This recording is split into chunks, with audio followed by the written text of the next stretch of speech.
Okay. My name is Bon Jennifer Montalegre, and I'm 16 years old. I was baptized on June 8, 1991 by Elder Jarvis.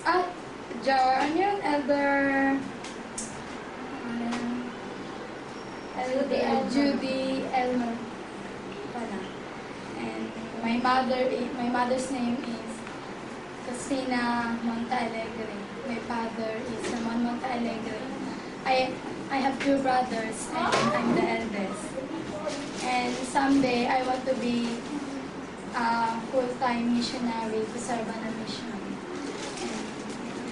Yung isa sa mga favorite story na gusto ko ay matatagpuan sa 1 Nephi chapter 3 verse 7. Ito yung tungkol kay Nephi nung inutusan siya ng kanyang father na si Lehi na bumalik sa Jerusalem upang kunin yung brass plates. At naging obedience daw si Nephi. Hindi siya nag-murmur.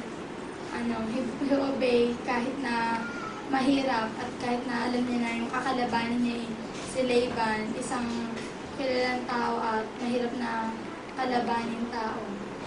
At yun nga, sabi nga ni Nephi na, I will go and do the things which the Lord had commanded me to do, for I know that God given no commandment to the children of men unless He shall prepare a way para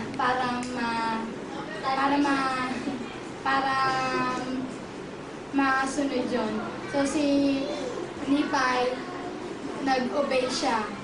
At katulad din natin, alam ko na kailangan na maging obedience tayo sa ating mga magulang.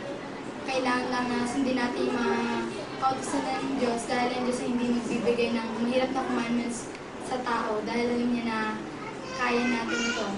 I know that this church is the only church of God, and alam ko na yung mga nabigay ko, and I live all these things in the name of Jesus Christ.